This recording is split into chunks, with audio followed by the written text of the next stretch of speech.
तीसरे सूत्र, तीसरा पार्ट नंबर 3, श्रित प्रत्यय। कौन सा प्रत्यय है दोस्तों? श्रित प्रत्यय। री इसके अंदर मिला हुआ है श्रित प्रत्यय। इस श्रित प्रत्यय के अंदर भी दो प्रत्ययों को अभी अपने पढ़ा है। उन दोनों प्रत्ययों के अंदर जो जो सूत्र लग रहे थे सेम वही सूत्र यहाँ लग रहा है दोस्तों। एक सूत्र है कौन सा? लशक्व तदिश, फिर वही लशक्व तदिते। सूत्र से क्या हो जाती है? इस स वर्ण की क्या हो जाती है?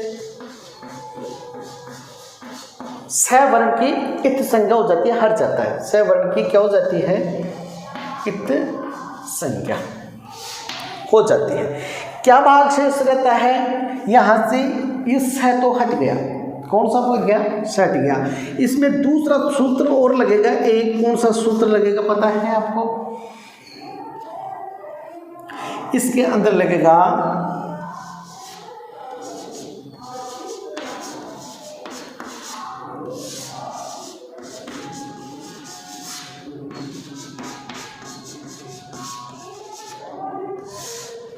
उपदेश अनुनासिक सूत्र। उपदेश अनुनासिक सूत्र से, उपदेश अनुनासिक सूत्र से उ वर्ण की भी इत संज्ञा हो जाती है। उ वर्ण की क्या हो जाती है? इत संज्ञा हो जाती है। इत संज्ञा को मैं बार बार बता चुका हूं कि वह वर्ण वहां से हट जाता है, लोप हो जाता है, वहां से उसका साइलेंट हो जाता है। इत संज्ञा क्या हो जाती है? हो जाती है। किसकी? सॉरी, उ वर्ण की नहीं, सॉरी री वर्ण की। री है ना ये नीचे वाला, इस री की भी क्या हो जाती है? यहाँ से हट जाता है, यहाँ हो जाता है। केवल क्या भाग शेष रहता है? अन्न भाग, अन्न शेष नहीं। श्रित प्रत्यय में क्या शेष रहता है? अन्न प्रत्यय शेष रहता है। और आप इसको याद कर लेना दोस्तों, श्रित प्रत्यय पुल्लिंग में भी चलता है, वही सेम प्रोसेस स्त्रीलिंग में और नपुंसकलिंग, तीनों रूपों में चलता है। इसमें क्या भाग शेष रहता है? अन अंति अत, अन अंति अत। श्रित प्रत्यय के अंदर दोस्तों क्या शेष रहता है? अन्न। इसमें क्या शेष रहता है? अन्न भाग शेष रहता है। तीनों रूपों में चलता है। आपको याद करना है श्रित प्रत्यय अन अंति अत, श्रित अन अंति अत। ये रहा। आपको सिर्फ ये वाला याद रखना है कि पुल्लिंग में अन, स्त्रीलिंग में अंति और अत, अन अंति अत। तो पठन, पठंती, पठत, कोई भी चीज ले लो, पठन, पठंती, पठत।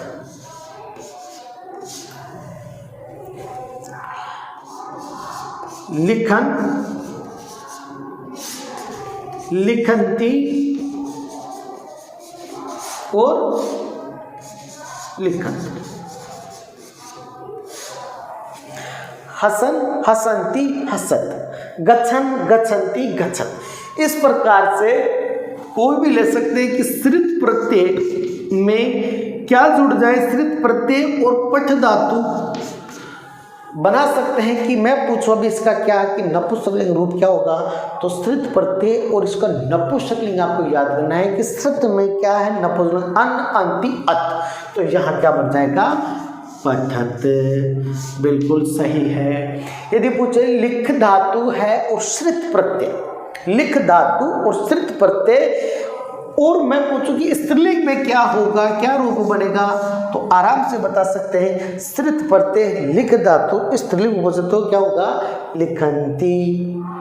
इस प्रकार से दोस्तों श्रित प्रत्यय के अंदर सिर्फ इतना याद रखना है कि जो मैं अब ट्रिक बता रहा हूँ या एक इजी में जो मैं आपको समझाने की कोशिश कर रहा हूँ वो आप समझना कि देखिए मारवाड़ी के अंदर या अपनी भाषा के अंदर अपन शर्त लगाते हैं। क्या लगाते हैं? शर्त लगाते हैं और अपन शर्त को ऐसे लिखते हैं।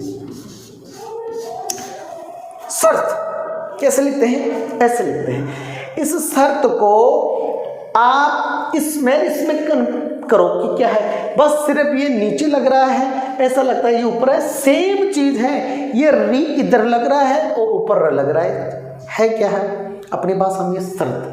आप तो सीधा सा ये इसको सिर्फ प्रत्यय न पढ़ के शर्त प्रत्यय पढ़ो। क्या पढ़ो? ये शर्त प्रत्यय है, शर्त है। अपन शर्त लगाते हैं, बैठ लगाते हैं, उसको कहते हैं शर्त। कि शर्त प्रत्यय है। अब शर्त किस बात की? यहाँ क्या है? अन। क्या है? अन। और अन आप सब जानते हो लोकल में कि अन किसे कहते हैं? कि अपन अनाज को अन कहते हैं। क्या कहते हैं? अनाज को अन कहते हैं।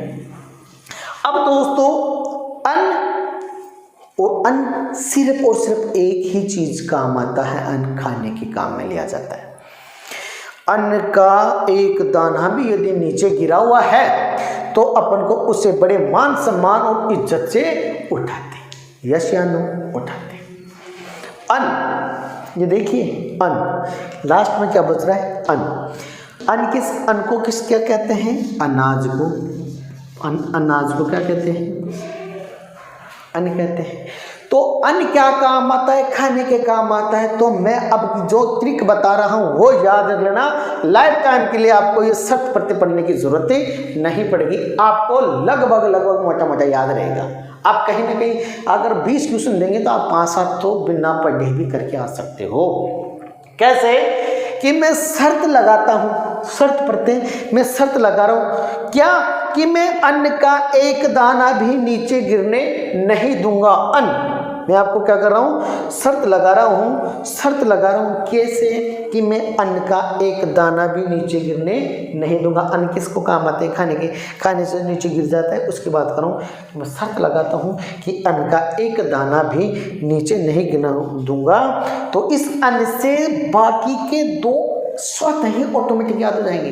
अन, अंति, अत। यदि जिसको अन याद हो गया उसको अंति, अत।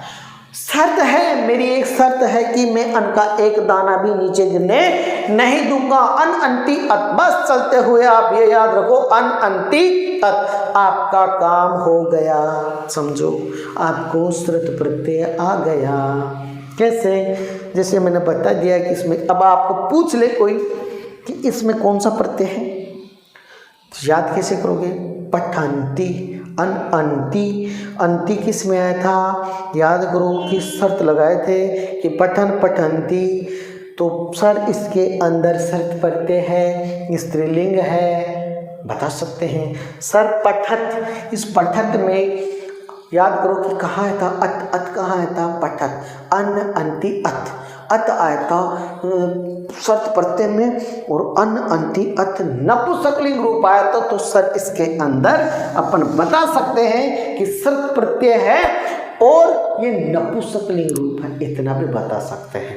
प्यारे छात्रों, बिल्कुल इजी में याद हो गया। शर्त प्रत्यय अन, अंति, अत में शर्त लगाता हूँ, अन्न का एक दाना भी नीचे गिरने नहीं दूंगा। यहाँ पर शर्त प्रत्यय पूरा। ठीक है दोस्तों, चलते हैं चौथे की ओर।